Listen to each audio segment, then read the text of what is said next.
Welcome to Shifting Ground, the podcast of the Orbis Journal of World Affairs, brought to you by the Foreign Policy Research Institute and the Sam Nunn School of International Affairs at the Georgia Institute of Technology.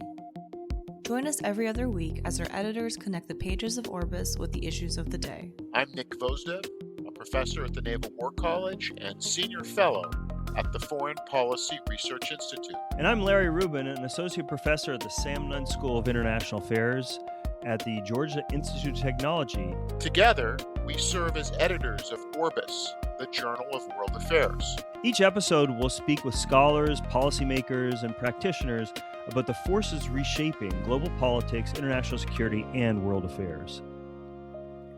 You can find this and future episodes of Shifting Ground on our website, orbisjournal.org, Spotify, Apple Podcasts, and all major streaming services. Please note that the views expressed by the hosts and participants in this episode are their own. This is Shifting Ground.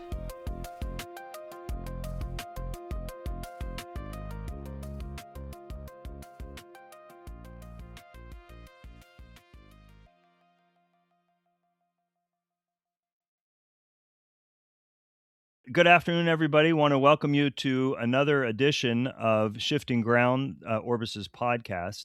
Today, we have Mohammed Soliman, who's a senior fellow at the Middle East Institute, and he focuses on the intersection of technology, geopolitics, and business in the Middle East. He's just come out with a new book, which we'll discuss in a little bit, West Asia, A New American Grand Strategy in the Middle East, and it's published by Polity Press. Came out in January 2026. It's really interesting, and we'll hear a little bit about that, is his background. Trained as an engineer. It's close to my heart in the sense that I'm a professor at Georgia Tech, so I'm surrounded by engineers, and some, we might say, a sea of engineers who are trying to make our way there. But there's a lot of intersection and a lot that he talks about when it comes to geopolitics.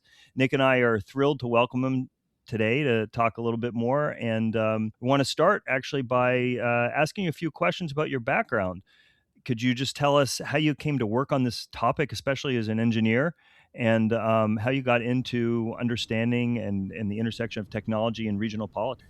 Thank you so much for having me. I truly enjoy your work, your intellect, and your friendship over the years. So it's such a delight that I am with you today to discuss my book, West Asia. When I go on podcast, I don't really think I get that sort of question. So I'm happy that you're asking me about my background. Like you said, I'm an engineer by training, infrastructure engineering to be much more precise. And I have a passion for maps. I love maps. I love thinking about distance, locations, cities, reorienting the maps, how we're thinking about it. So I was always obsessed when it comes to the non-traditional map of how the world looks if you are in southern Italy or if you are in the tip of the Arabian Peninsula on the Indian Ocean. So I'm always fascinated by that sort of different ways of looking into geography. Second, I'm a traveler. I am working full-time as a director at a company called McCarty Associates. I work in the Middle East team, and I also work on a lot of tech issues globally. So you'll find me in Tokyo, in Delhi, in the Arabian Gulf, Riyadh, and Doha, Abu Dhabi. I'm always in Europe. So I travel everywhere. And when you're traveling, and at some point in my life, I was commuting between Saudi Arabia and DC for personal reasons, you start linking your obsession with maps with your current realities as someone who's traveling in South Asia, Middle East, Europe, and you kind of develop that sort of sense that there's a fusion that's taking place, that the old borders that you see on the maps that separate the Middle East from South Asia, from the Mediterranean Sea, basically have no meaning at all.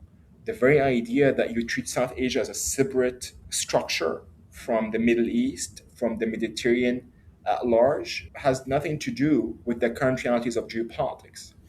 And my book, West Asia, is an attempt to make the case that the Middle East as a construct cannot really help us understand some of the political and geopolitical phenomena that we're seeing unfolding in the region. The term Middle East cannot help us explain how Turkey is very active in the Indian Ocean, with Bangladesh, with Pakistan, with the Maldives. It cannot really help us understand India's role in the Mediterranean Sea, its alliance with Israel, with Cyprus, with Greece. And also the Middle East as a construct cannot really help us understand this major role that the Gulf states are playing as a capital providers, nerve center for the global economy, how they're managing AI infrastructure buildup, and now they're acting as AI partner to so many countries. So this term Middle East did not really make any sense. So for me, West Asia felt like that term that can tell the audience, can tell policymaker, business people, intellectuals, that I want you to think about the space from the Mediterranean Sea to the Indian Ocean as one integrated geopolitical and geoeconomic space. One of the things that drew us together, and in the work that you were doing, and in the work that I was doing, and that Orbis was doing, was you were sensing and giving voice, trying to get people to recognize a new set of connectivities, right? And your point about maps is very critical, because maps both illuminate, but also maps can constrain. Where does a map begin? Where does it end? What does it include? What does it leave out? And one of the things we have discussed is that, for example, in the traditional American geopolitical mental map, we have a sense of Euro-Atlantic. So Italy and Turkey are really at the outer edges, eastern edges of that space, and it looks westward. Then there's something called the Middle East, which just sort of sits, and then, as you said, there's a South Asia, which looks eastward. And the idea that somehow these areas are actually historically, going back millennia, are actually connected to each other. And you coined a term which I really thought was innovative, and have adopted as my own. This is a great case of good artists copy, great artists steal. I've stolen your term and used it.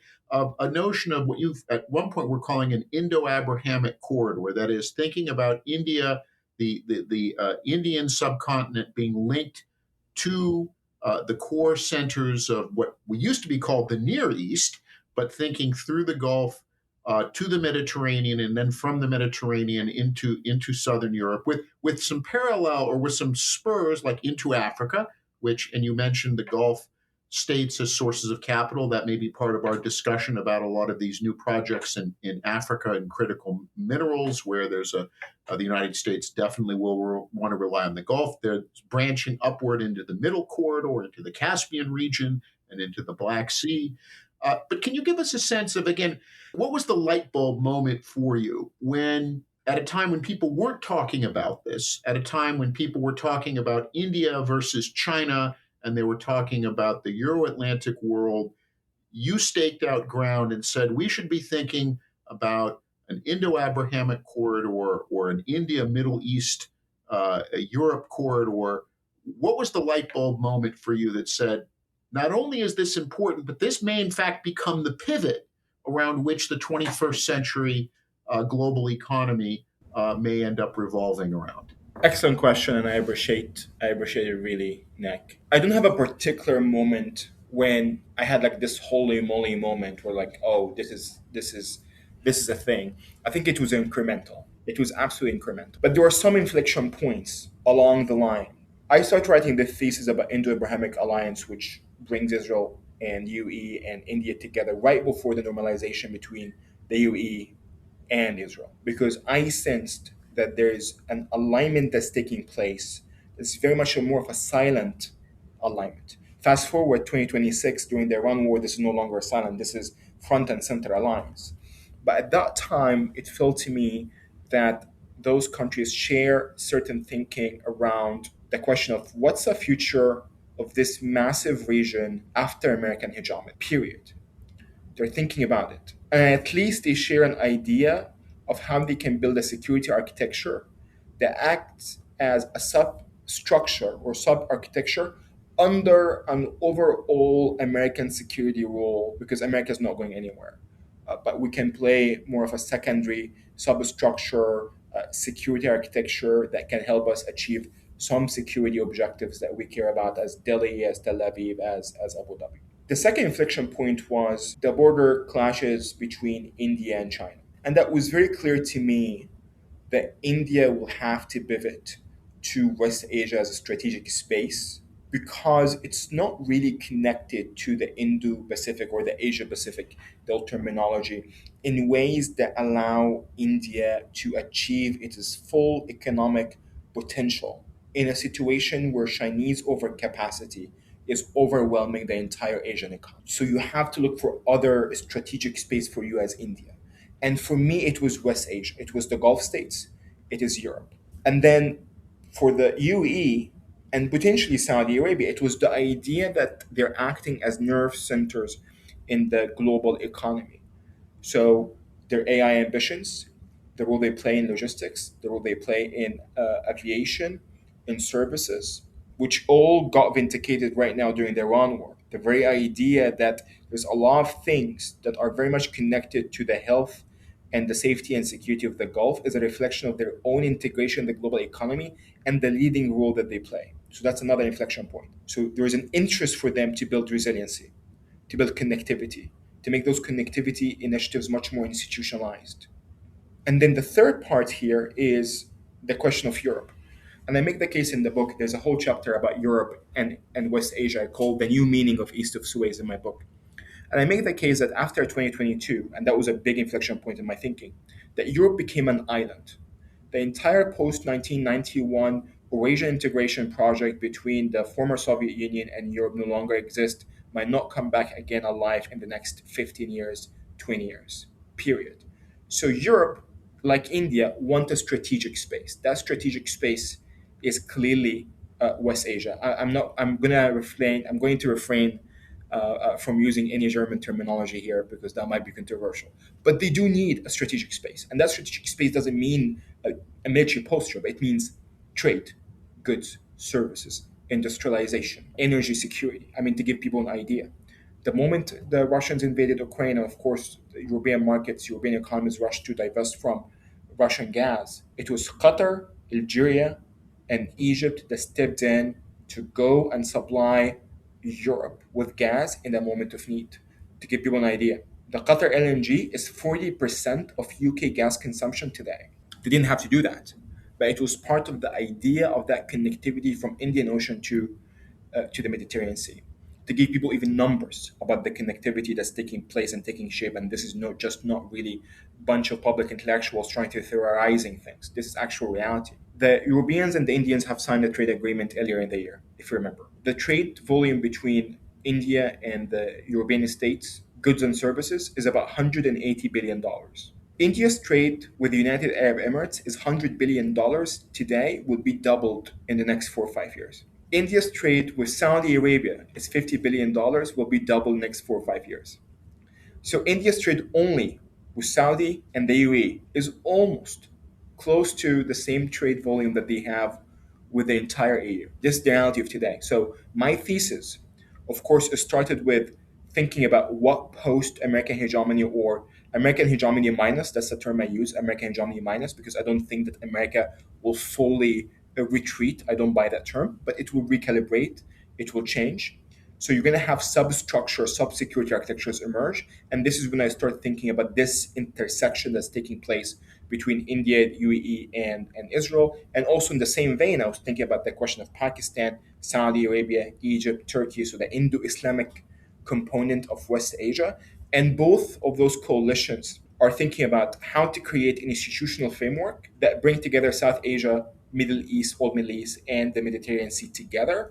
And I think today, those two coalitions, as I said in the book, are living side by side, have different security objectives, could align, could divert. By the end of the day, they have the same effect, the cohesion, the coherence of a system. A system is not being built only based on cooperation and being friends. A system is being cohered by cycles of cooperation and competition. And this is how I think about the Indo-Islamic corridor and the Indo-Abrahamic corridor. So, two things I'd like to pull the threads on a bit more in our conversation. And the first is your appeal to the realist tradition, and particularly the realist emphasis on national interest as a driver for states to do things. They do things because there's an interest, they expect to receive a benefit, they pursue policies based upon an understanding of what their core interests are. And then the second, and tying it to this notion of West Asia and this region being part of a larger Asian sphere.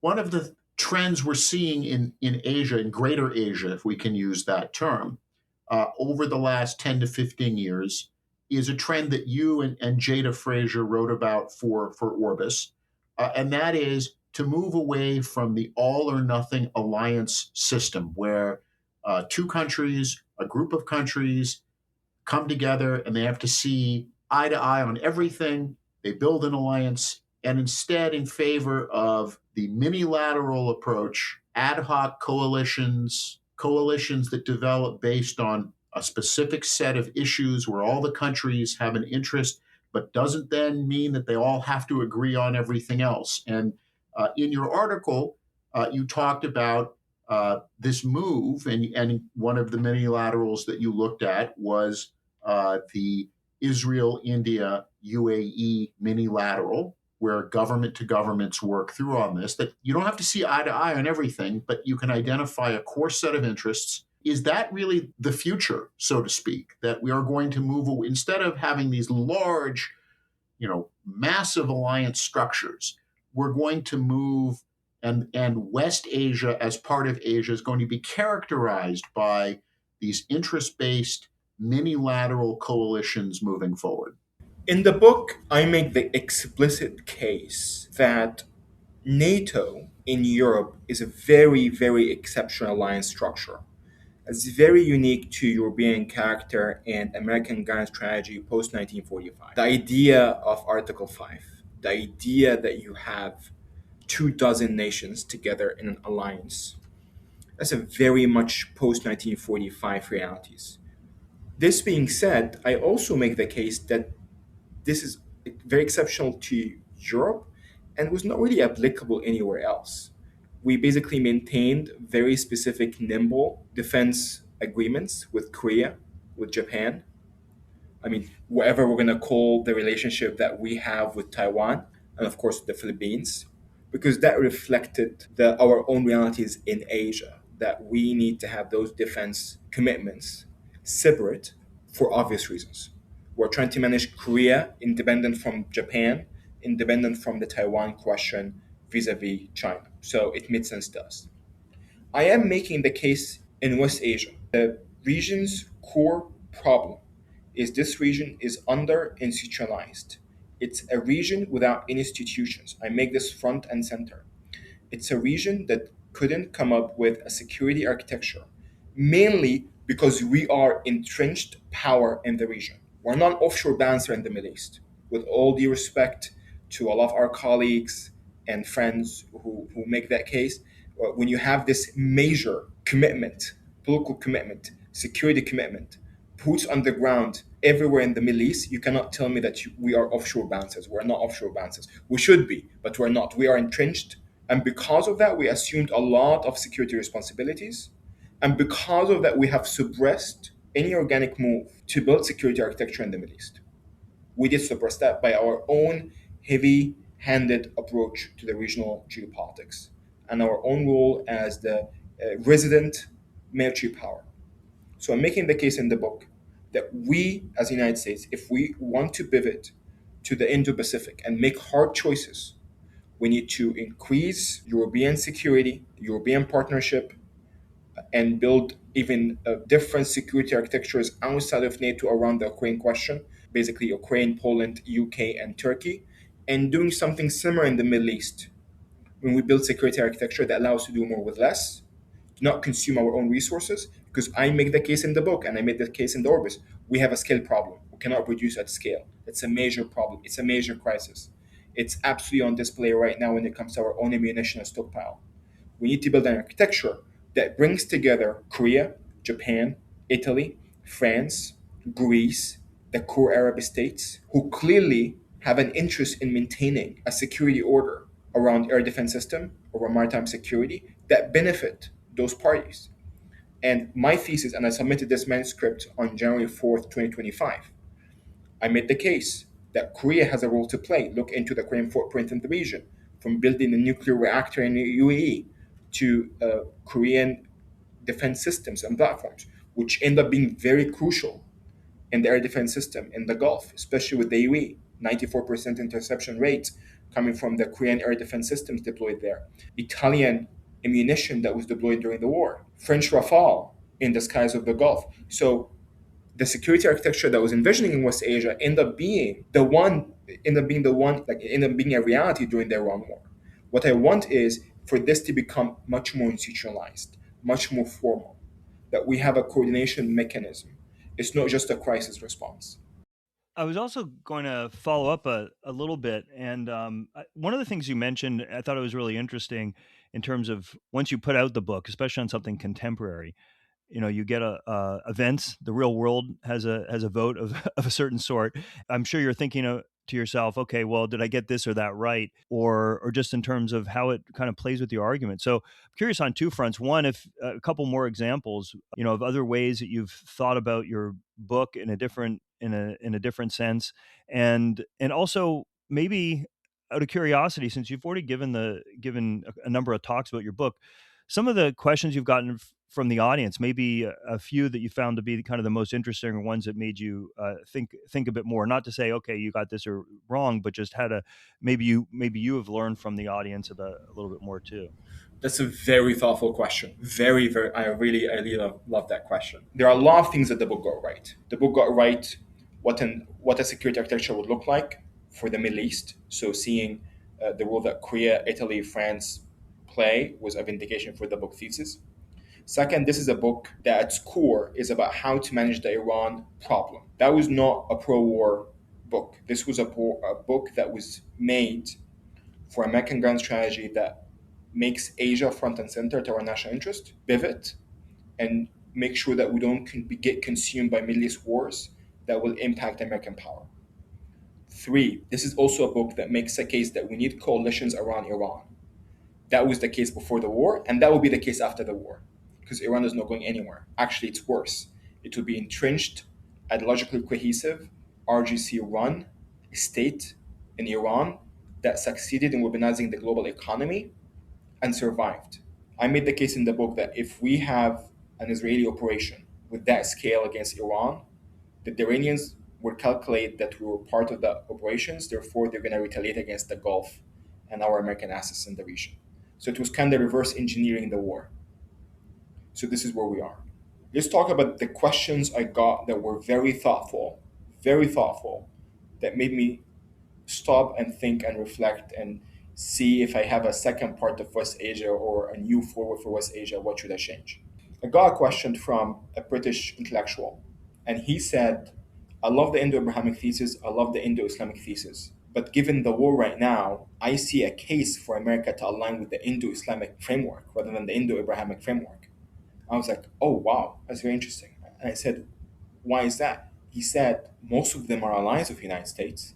It's Pakistan, it's Turkey, it's Saudi Arabia, it's Egypt. Second, that the most effective coordination mechanism that we're seeing right now, on top of that, they're the core of your West Asia thesis.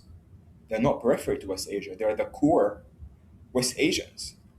So why you should go around the periphery and go to the Indo-Abrahamic if you already have this Indo-Islamic core that will stabilize the region in favor of American grand strategy? I was like, that's a very, very smart take. I did not think about this framework from that sort of angle before. So that was something that made me think. And you know what? He might have some points here. I think America has to engage with those two coalitions. Like the idea of entrenching America in one coalition is actually opposite to what I advocate for, because I am someone who's advocating for minilateralism. I'm making the case that multilateralism is no longer going to be the format. It's going to be minilateral formats that doesn't have this binding Article 5 commitment. It's going to be nimble. It's going to be organic. It's going to rise and fall at the same time. I mean, I go talk at great length about Quad, about Squad, about those frameworks that will give us certain deliverables today, and we might not need them tomorrow, and they're going to be dormant for 4 or 5 years, and that's okay. And if we need them, we're going to revive them. So if I'm the person who's calling for minilateralism and being agile and being nimble, I mean, I should not make the case in the book for one specific coalition for America to engage with. America should engage with all. So that was a very interesting feedback I got from someone I deeply respect in London, who's a very thoughtful person, and I think that was an interesting way to rethink. Because if the whole point of my book is rethinking do not agree, do not accept certain constraints, I think I should have extended the same model to the way I'm thinking about the other coalition in West Asia. Well, regardless of which coalition you should have focused more on or less on, something that is common to both and which is really common to thinking about the vision that you lay in the book, which is beyond the headlines, beyond what happens in the next week, month, or year, is the rootedness of your approach and vision in geotechnology. The idea that there's parts of the world that have all of the necessary building blocks for successfully jumping into the fourth industrial revolution, that you need the energy, you need capital, you need infrastructure and governance, you need these connectivity corridors and infrastructure in place. And you've identified West Asia, and particularly the Gulf region, as, again, one of these possible nodes moving forward. Can you give us a sense about where you think geotechnology as a concept is heading? Do you think, by the way, that this, bringing it back to policymakers, do you think that is this something that can become an organizing principle for American grand strategy? Well, let me add one more. Let me add one more to that. This will be the easiest one, but really to kind of ground it back of how did you this concept I'm fascinated by of creating this geotechnology. If you can explain to the listeners who will soon read your book to get this and get this, as well as just to get this grounding, but where and how, why did you choose this concept, and then it'll probably flow quite well into Nick's great questions. I'm an engineer, and I'm a boring engineer. And if it was not for an idea I wrote 6 years ago, my first book will be on AI infrastructure. I'm an infrastructure engineer. So I believe in infrastructure as the core component of any engineering concept / engineering system. And because of that, when I think about AI, I don't think about models, even though the first job I had in my life 15, 16 years ago after college was working in an AI lab on training models. But because I understand the limitations, the compute limitations, I'm very much infrastructure first AI guy. What I mean by that, I believe that the bottleneck for AI in the past 20 years kept changing, kept moving. It was the first part, it was the architecture type. Then we moved into the data question. Then we moved into chips, semiconductors. And then I think we arrived at the energy question of AI. Those are all bottlenecks. But again, I'm a strategist, so I believe that timeline and sequencing is extremely important part of any strategy. So the bottleneck has changed. Why this is important? Because when you think about compute, people always think about the available semiconductors, which is true. But for me, compute is, put the technical definition aside, I'm speaking about the policy definition. It is semiconductors, it's a compute triangle. It's a semiconductors, energy, and capital. Right now, globally, we have about 80 gigawatt compute capacity. So far, we as the United States have about 74, 75% of global compute. The Chinese have about 12 to 14% of global compute, and the rest have the rest. For us to just have enough compute for the next inflection points of AI, which is personal intelligence, robotics, physical robotics, we need anywhere between 200 to 300 gigawatt compute in the next few years. For us to jump from 80 gigawatt to 200 to 300 gigawatt, anywhere in between, just to keep enough compute for the increasing demand that we need right now. Defense tech, health tech, bio, everything will require compute. And we as the United States were not able to, we don't have the permits, we don't have the energy, we don't have, also to give people an idea, 1 gigawatt compute is $30 billion to $50 billion. Capital is not cheap. So when I book capital up there in the compute triangle is based on the real constraint. Capital is not cheap. Who is going to be financing that? So let me take that framework and apply this framework to the Middle East, specifically to the Gulf states. Those are regions who are run by younger leaders, 30s and 40s. Those are countries that believe that they have to create a post-oil economy. 3, those are countries that need to overcome the scale problem, the same scale problem that was there during the 1979 revolution in Iran, the rise of Saddam Hussein in Iraq, and the Iraq invasion of Kuwait. It's the current war with Iran. It is the Israeli strikes on Doha. So they do have the eagerness, build a capacity that allowed them to overcome the scale question. On top of that, they do believe in AI. They do believe in technology. They believe that this is transformative. So when you have all of this together, you have countries who have abundant energy. And like I said, energy is the bottleneck of AI today.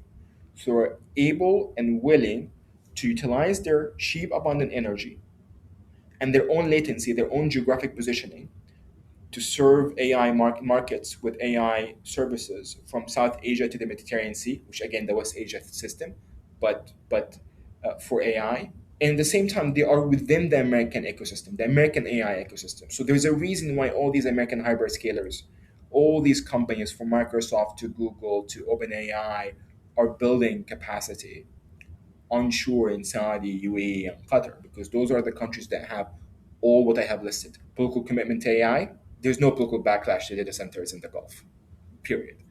They have the capital and they're willing to deploy that capital to build AI capacity. They have the geography, meaning you can service South Asia, Mediterranean Sea, East Africa from those countries. And they are within an American security umbrella. They are American allies. So you are basically keeping those sort of capacities onshore with allies and partners.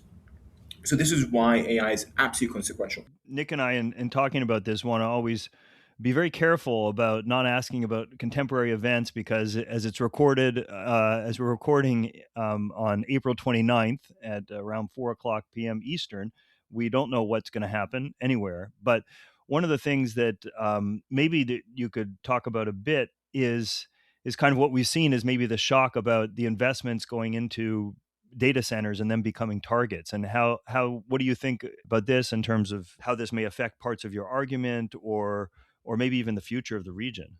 I make the case in the book that compute capacity is critical infrastructure, and you should treat it as critical infrastructure. And the Iranian attack on data centers in UAE and Bahrain is a confirmation of this claim that you cannot treat data centers as just civilian infrastructure. However, I also make the case in the book, we cannot treat 50 megawatt the same as we treat 500 megawatt, the same we treat 5 gigawatt, right? Not all data centers is the same. They're not equal. The size is absolutely consequential. On top of that, what they serve, you have crypto mining, and you also have data centers that serve sovereign workloads, right? So you also have to come up with classifications about what classify as very critical national security component, and others that are going to be civilian infrastructure. The second thing is, this is not the first time that an enemy is attacking data centers. It's actually has been happening in Ukraine. The Russians have been attacking Ukrainian data centers, and the Ukrainians doubled down on building data centers onshore. So both things are true at the same time. That an enemy will target a critical infrastructure, which is data center. You will basically harden your infrastructure. You will add air defense systems. You will figure out what you have to defend, what's not really as important, and life goes on. And you build this compute capacity onshore because you need it. Ukraine needs it, so they have to build it. The same thing when it comes to the Arabian Gulf. They need compute capacity, so they will build it. So they will continue to commit to building it. And the Iranians understood that they are falling behind from the rest of the Gulf, right? They know that. They know that despite their size, their scale, demographics, that all these years of mismanagement of state financing and financing non-state actors clearly put them behind. And of course, you can blame this on the sanctions, of course, but they mismanage their country. Meanwhile, you have on the other side of the Arabian Gulf very successful cities. Go to Riyadh, go to Doha, go to Abu Dhabi, go to Manama. You will see very vibrant cities that are successful, cities of the future. So going after those data centers in the Gulf was a message, was an attack on the political economy of the Gulf states, their own post-oil future. But I don't think it will lead to the Gulf states reverting back and say we're not going to build that compute onshore. I think it's the opposite. I think they're going to be building it. The difference is how they're going to be building it, right? Will it be dispersed? Will it be clustered somewhere in the West? Will it be treated as critical infrastructure? Therefore, they're going to have a different air defense system doctrine around it. I mean, those are going to be questions around the security profile of those assets. But the assets themselves will be built. There's no question about it. So I think bringing that back, right, the assets are going to be built. We need this region. As you said, it's integrated into our data structure. What's the bumper sticker? And I hate that term, but it's the reality that Washington operates by. What's the bumper sticker that you want U.S. policymakers to take from the book? The Middle East is Asian. The second one, Asia minus China. 3, America as an Asian power. Those are the 3 messages I have. That really, I think, is a great way to sum it up, but also it's a roadmap, right? Each of those 3 phrases as the bumper sticker is something that I can turn around and say, how do you formulate a national security strategy and a defense strategy around those guiding principles? So I think the question will be, does this view gain traction across the aisle in both parties, thinking as we're moving forward into what looks like to be a much more uncertain and unpredictable and volatile 21st century? And kind of to close, what questions do you have? What types of questions do you think people should be paying more attention to? The one question that I wanted to answer in this book, the optimal question, the ultimate question, is how to manage China in the 21st century. So this is a book about China's strategy, but looking into everything else that we need to do to manage China. The question I have for national security intellectuals is thinking about Asia beyond the question and hegemony of China. We need to build and write literature that looks into Asia as a system, but also Asia minus China, this sort of organic networks that has emerged. Those networks that have emerged from ASEAN to GCC to EU, and how they link together and how those countries are thinking about their own needs, their own national security objectives, their own industrial base in an era of Chinese overcapacity. You cannot be Vietnam or Bangladesh or Turkey or Indonesia or Saudi or Turkey and build a sustainable economic model environment where China is more than 35% of global manufacturing. It cannot work. It cannot function. Our role as the United States is to create incentive structure for those networks to become more integrated, because this is helpful for us. That's helpful for us as a country that wants to maintain a balance of power in Asia. And the question I have to you, that I have for you, that I have for other intellectuals is, how can we do that? How can we create that incentive structure? What's our role to make Asia minus China a reality rather than just a concept, a thesis? That's a wonderful way to end, and want to thank you really for all the time you've given us and our listeners, and enlightening us and give us an insight into your views and geopolitics and geotechnology. It's absolutely a delight to be with you today discussing the book, because it has been long coming. I know both of you have been seeing the idea and how it was conceived, and now it's a book that's being critiqued and reviewed and discussed. So I am here, and the book is here because of you and your advice and your work, and I really appreciate both of you. Well, we wish you continued success with the book, and good luck with all of the travel associated with the book tour, but as well, getting it into the hands of government officials and business leaders around the world, because it's really something that is often said but not meant, but in this case is very heartfelt. This should be required reading for everyone. This has been an episode of Shifting Ground, a podcast of the Orbis Journal of World Affairs. For more information about the articles mentioned in this episode, please visit us at orbisjournal.org. Until next time.